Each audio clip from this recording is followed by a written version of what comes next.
نہیں، میں کچھ لوگوں سے آج یہ پوچھنا چاہتی ہوں کہ دراصل ہمیں اصل میں تربیت کرنی کس کی ہے؟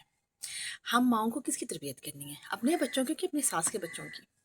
بھئی ہمیں یہ کہا جاتا ہے کہ جی اب آپ کے بچے ہیں، آپ نے ان کو یہ سکھانا ہے، ایسے کرنا ہے، ویسے کرنا ہے، تربیت ایسی کرنی ہے، ویسے کرنی ہے۔ بھئی ہم ان کی تربیت کیسے کریں؟ وہ جو بڑے صاحب ہیں پہلے ان کی تو کر لیں۔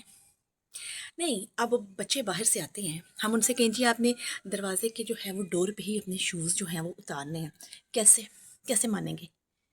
جب جو بڑے والے ہیں وہ یوں اندر ایسے گھس جاتے ہیں نا کمرے میں کہ وہ نہیں دیکھتے کہ بارش ہوئی ہوئی ہے، کیچڑ ہے، یہ ہے وہ ہے۔ نہیں، ہمیں کس کی تربیت کرنی ہے؟ بھئی ہم بڑے کی تربیت سے نکلیں گے تو ہم چھوٹوں کی تربیت کر سکیں گے نا۔ بھئی یہ ہمیں سمجھ نہیں آ رہا، ہم اپنے پر فوکس نہیں کر پا رہے کیونکہ ہم بڑے کی تربیت میں لگے ہوئے ہیں۔ بھئی مجھے نہیں سمجھ آ رہا کہ یہ میرے ساتھ ہی ہے یا سب کے ساتھ ہے۔ بھئی کھانا کھاتے وقت کھانے کے بھی آداب ہوتے ہیں، کھانا کھاتے وقت مائیں بچوں کو، چھوٹے چھوٹے بچوں کو کہہ رہی ہوتی ہیں، نہیں ہم ان کے بچے کو سمجھا رہے ہوتے ہیں کہ بھئی یہ چیز ایسے نہیں ویسے نہیں، بھی پلیٹوں پہ پلیٹیں نہ بھری جائیں، کوئی نوکر نہیں ہے جو آ کے یہاں پہ کام کریں گے۔ سمجھ ہی نہیں آ رہی ہوتی، کھا رہے ہیں تو چاول گر رہے ہیں یا نوالا گر گیا ہے یا کپڑوں پہ آئل گر گیا ہے۔ بھئی ہمیں کس کی تربیت کرنی ہے؟ نہیں مجھے بتائیں نا کس کی کرنی ہے، کھل کے بتایا کریں۔ جو لوگ یہ کہتے ہیں نا بچے ہو گئے ہیں اب اس کی تربیت اچھی کرنا ہے، کس کے بچے کی اچھی تربیت کریں؟ بھئی بڑا بچہ تو ہم سے سنبھالا نہیں جا رہا، وہ جن کے بچے ہیں وہ تو ہم سے سنبھالے نہیں جا رہے۔ ہم اپنے بچوں کی تربیت کے لیے ہمارے پاس ٹائم ہی نہیں بچتا، آپ یقین کریں ٹائم نہیں بچتا۔ بچوں کو اسکول کے لیے اتنا مشکل نہیں ہوتا بھیجنا جتنا کام کے لیے۔ جرابیں کہاں پر ہیں، کپڑے کہاں پر ہیں، میرا برش کہاں پر ہے، ٹاول کہاں پر ہے؟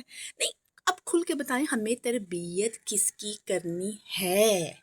پلیز ہمیں کھل کے بتائیں تاکہ ہمیں بھی پتہ چلے ہم نے ایکچوئل میں تربیت کرنی کس کی ہے۔ یعنی کہ سٹارٹ ہم نے آپ کے بڑے بچے سے لینا ہے تربیت کرنی، اس کے بعد ہم اپنے بچوں پر آئیں، نہیں تو پھر ہم کہاں جائیں؟ اور ہمارے لیے کہا جاتا ہے کہ تربیت ہوئی آئیں گے، ٹھیک ہے نا، ان کی 100% تربیت ہوئی ہو، تو اب ہم کہاں جائیں؟ سچ بتا دیں، سب سے پہلے کس کی تربیت کرنی ہے؟ بڑے والے کی، پھر اس کے بعد بچوں پہ آنا ہے، تو پھر ہم کہاں جائیں؟ ٹھیک ہے نا، اور باقی کام ہم کیسے مینیج کریں؟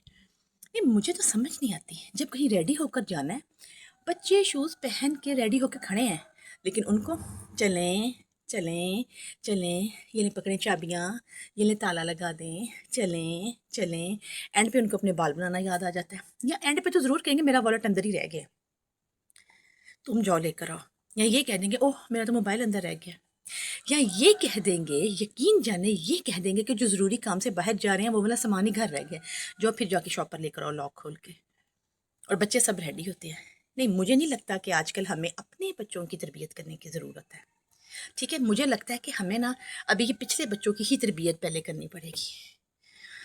سمجھ سے باہر ہو گیا یہ جو بڑے بچے ہیں نا، یہ زیادہ تنگ کرتے ہیں اور ایسا میس کریٹ کرتے ہیں، اسپیشلی سنڈے والے دن ایسا میس کریٹ کرتے ہیں، ہمیں سمجھ نہیں آ رہی ہوتی کہ ہم جائیں تو جائیں کہاں۔